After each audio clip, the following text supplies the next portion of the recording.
Well, hey there, I'm meteorologist Michaela Lucero with an update on what is now Hurricane Nicole. It is a Category 1 storm that developed into that Category 1 just a few hours ago, early on your Wednesday evening. So here is a look at the current track. This is the most recent information that we've received from the National Hurricane Center. We've got winds within the storm up to about 75 miles an hour, and it's moving towards the west at about 13 miles per hour. So a relatively good pace.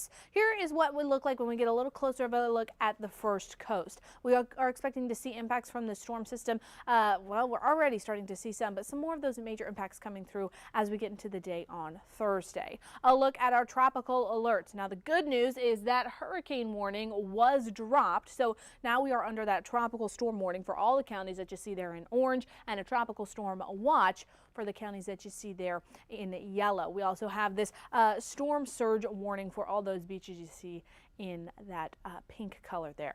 All right, a current look at radar. We are watching Nicole continuing to develop. We're watching heavy rainfall, and we're starting to get a bit of lightning with a few pockets of this rainfall. So that tells us that we are seeing some strengthening, some intensification from portions of this system.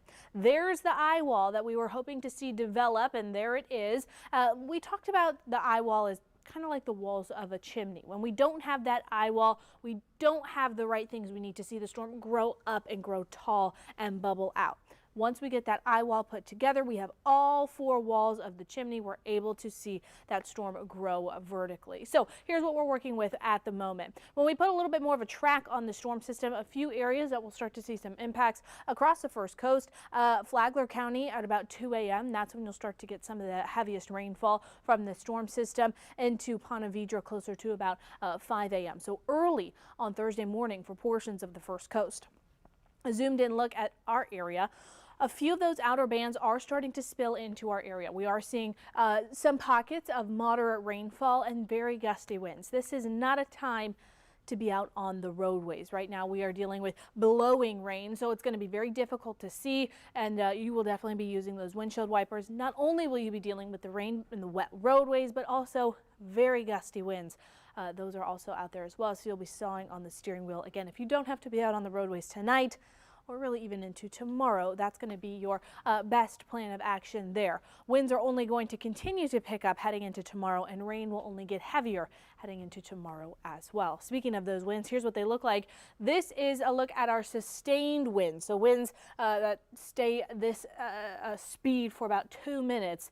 33 miles an hour at Mayport, NAS Jacks at 28, 29 at St. Augustine. When we look at wind gusts, even stronger than that, close to 50-mile-per-hour wind gusts for areas, and this is expected to increase as we get into the day tomorrow. All right, let's go county by county and break it all down. Duval County, Thursday, water level rise expected between about 3 and 5 feet. This will be forecasted right now to be greater than Ian. So if you were around during Ian just a little while ago, this is forecast to be a little bit more of a rainy event than that one. Wind gusts anywhere from 55 miles per hour or even greater, and we are going to watch that risk for isolated tornadoes getting into the next couple of days. That risk will be on the table through Friday. St. John's and Flagler County, Thursday, your water level rise very similar there, 3 to 5 feet, very similar to what we saw with Ian.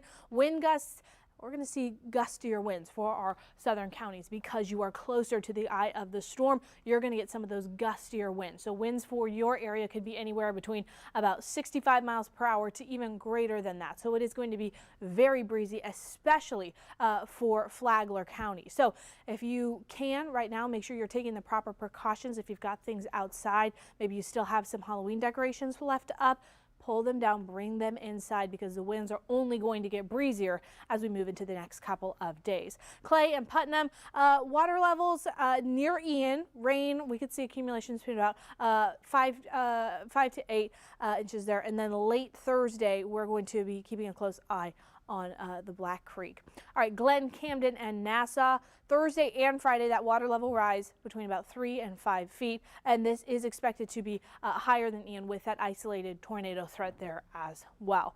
Now, when we look at Columbia, Baker, Bradford, and Union, rainfall totals between about 2 to 5 inches. Wind gusts a little bit lower there, about 45 miles an hour. Still, that is very gusty winds that will have impacts, especially if you are out on those roadways. And we will watch that tornado threat, especially for some of these areas heading into Thursday and Friday. All right, let's go through Futurecast together. Now, this is our most recent model run, and what I want you to notice is that your timestamp there is in the corner. This is getting into the day on Thursday, so this is midnight on Thursday. We're seeing a few of those outer bands, 1 or 2 pockets of moderate rainfall, but very gusty winds.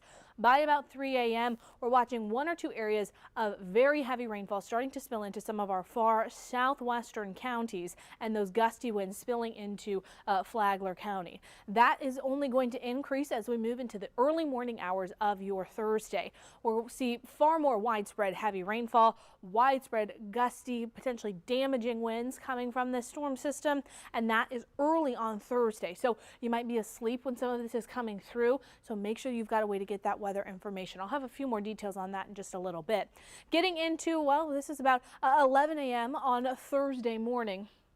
Notice we're still dealing with widespread rainfall, pockets of heavy rain, and very gusty winds along with it. It's not necessarily the fastest moving system, but it's not slow either. We'll continue to see this pass through our area as we move throughout the rest of Thursday. So Thursday, it is a complete washout of a day. That does not look like we'll see any clearing throughout the day on Thursday. Widespread rain, pockets of heavy rainfall, gusty, potentially damaging winds all day long on Thursday.